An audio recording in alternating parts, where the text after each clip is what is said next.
And if you've got one weakness, it can be holding you back, can't it?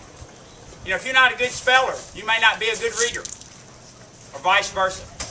And the same way with your motorcycle, if you're not really proficient with all 5 controls, any one of those can be holding you back.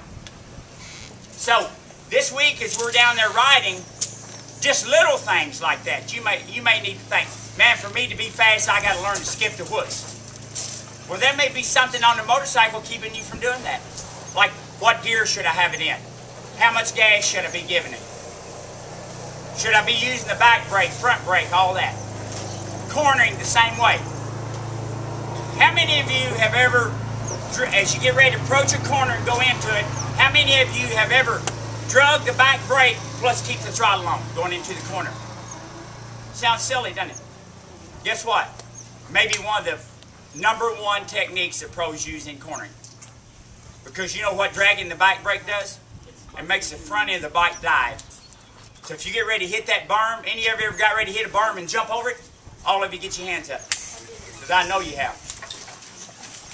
So just that little technique of like dragging your back brake and you say, well, that's going to slow me down. Not if you're on the throttle. Now, Dad may get mad because you're going through about 4 sets of rear brake pads, you know, every 2 months or something. But are you going fast? You know, great trade-off, Dad. Man, I've learned to go fast. Now you work on the bike. Uh-oh, Dad's didn't hear that. So, talking about safety, we're going to go down the track and we're going to walk just the parts you're going to be riding. How many of you like that idea? Get them up, because there's no choice. So let's have fun doing it, you know. Now, here's the plan. The quicker we do it, the quicker you get to ride. Why would we walk the track before we ride? So we know where everything is and where our bike position is. Okay, the track, but what else are we going to be doing other than just the track? Exercise. No, it has to do with the track. You're going to have a section to ride, right? And you're going to have a starting spot. How do you get back to that starting spot? Are you going to ride the track backwards? No. You're going to have a return area. Guess what? More of our camp riders get hurt not respecting the return area than do on the track.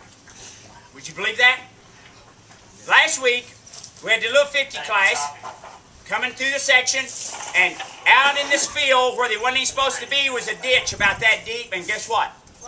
One of the 50s landed in that ditch just because he didn't listen to direction, got out there, and landed in that ditch. Thankfully, he didn't get hurt, but that's a problem. So when we're walking the track, I want you paying a particular attention to how do we get back around, you know, when you're off the track. And let me say it right now, the return zones is not to practice your speed. And if you really want to impress your instructor, you'll be going slow in the return zone. Because here's the problem here. As great as this track is, they have no way of watering the return zones. So I've got a feeling if we're going to be kicking up a bunch of dust out there, it's you flying back the dry return zones. So please, for me and everybody around you, first gear, second gear, just idling back. Then when we hit the track, you're ready to go again. Does that sound fair? Yep. And you're going to see exactly what I'm saying. Another thing is, there's about 8 or 9 guys in each huddle, right? 8, 9, 10? Okay. I know some of you are fast. Some of you are intermediates. Maybe some are just almost beginners in each group. So, we're going to be talking a lot about teamwork this week. What would teamwork have to do with your group and all of you riding together?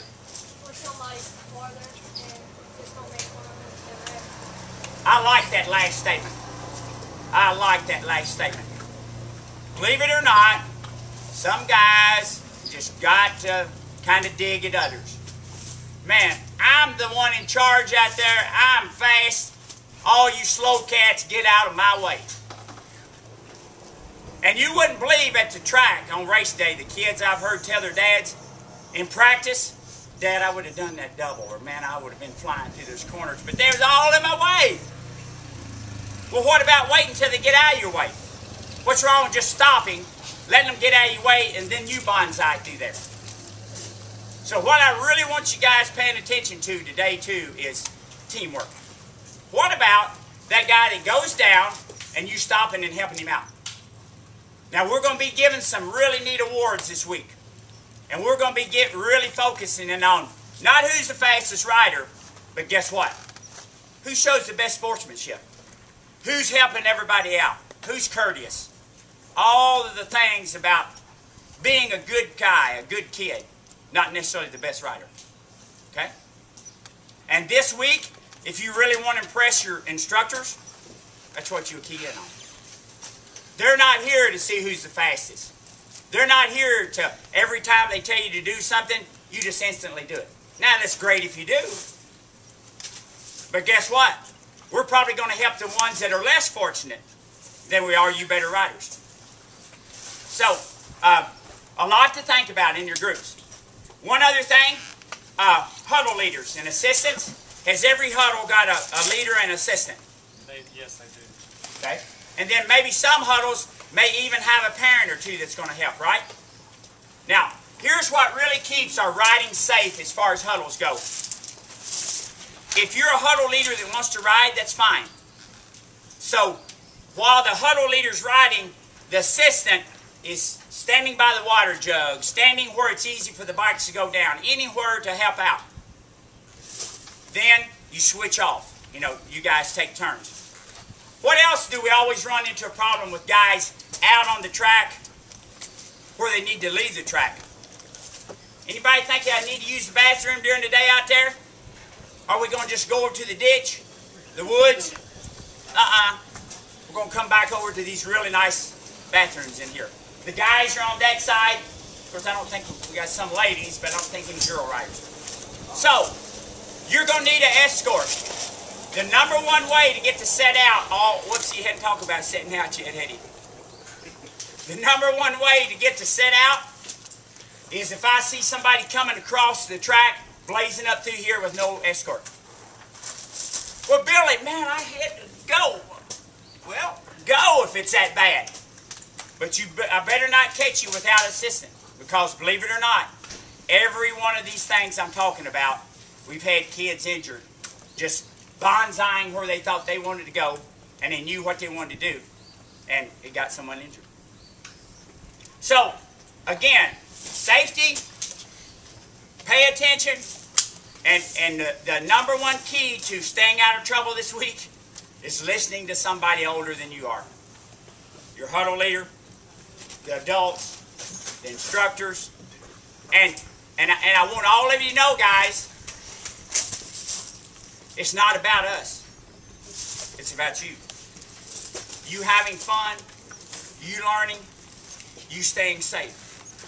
And just like your parents have told you over and over again, if we didn't love you at the camp and we didn't care about you, have at it, boys. Have all the fun you want. Just go, there's the track. But half of you will be injured within 30 minutes. And then where's the fun at? So, really pay attention. Everybody ready to go walk? Yep. The quicker we stay together and walk it, the quicker